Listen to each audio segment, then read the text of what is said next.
I am dictating this passage from Kailash Chandra, Volume-1, transcription number 2, at the speed of 100 words per minute.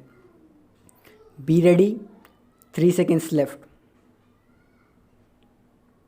Start. I should like now to make few observations on the budget. This budget marks a turning point in the history of our country. It is no use attempting, as some of my friends have done, either to deprecate the budget very strongly or to suggest that we are not witnessing a new revolution in our methods of fiscal training and technique.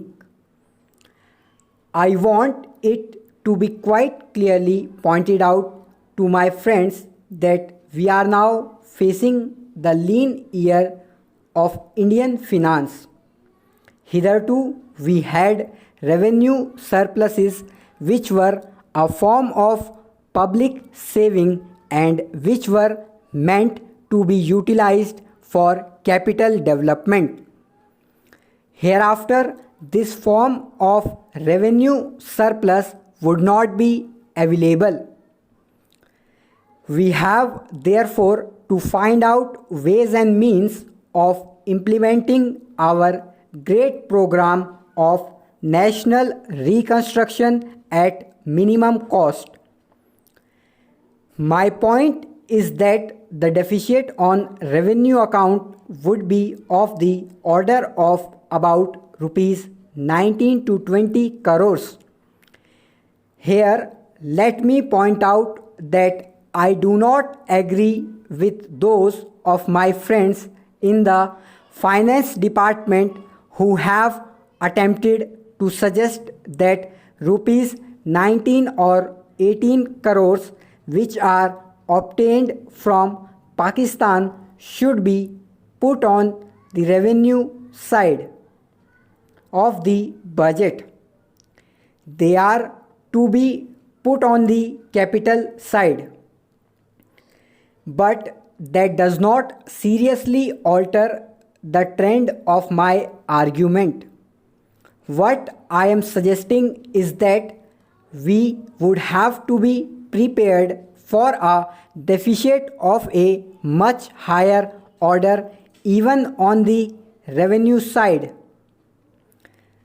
That itself should make us realize that there are very many problems which we have to face and that we have to undertake ways and means of increasing the resources of our country so that it might be possible for us to have a greater amount of surplus or a greater amount of public saving for the purpose of financing capital development.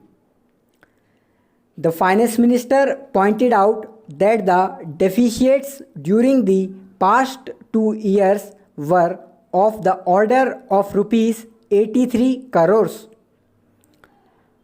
I venture humbly to disagree with him because I feel that when we are talking of deficits, we must take into account the overall deficit incurred by the central government, and that would be of the order of rupees 200 crores. During the year of relatively light expenditure, we had shortfall of about rupees 200 crores.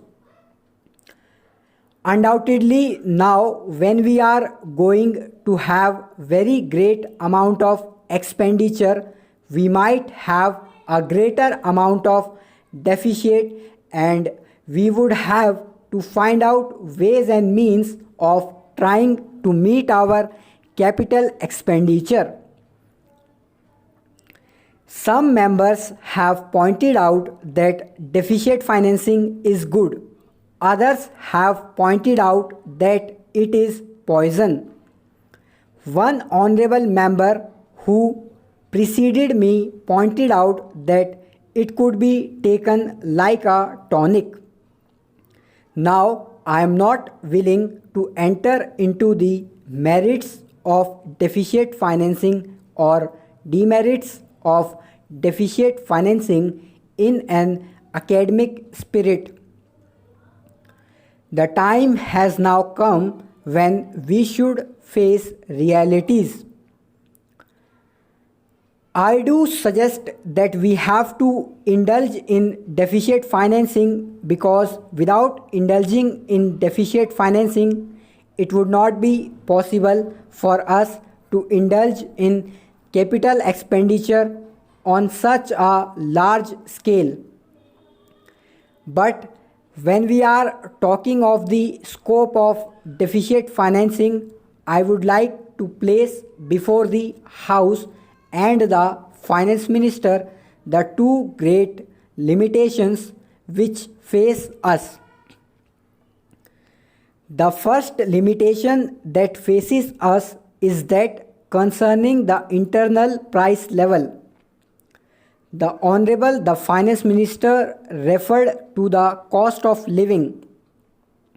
He said that he was going to keep a watch over the cost of living so that it may not be shoot up within a short period and make a mess of the plans of capital development.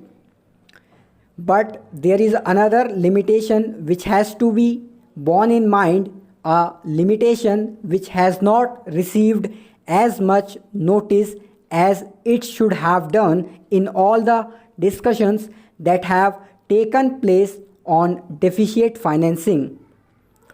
That limitations is the external limitation, or the limitation which arises on account of our balance of payment position. I think this is as important, Mr. Deputy Speaker, as the internal price level, and I should like to elaborate that particularly point a bit more, because I feel that a time will shortly arrive when we might have either to reconsider our policy or might even have to leave the sterling club of which we are a member. The second serious limitation is as serious as the first.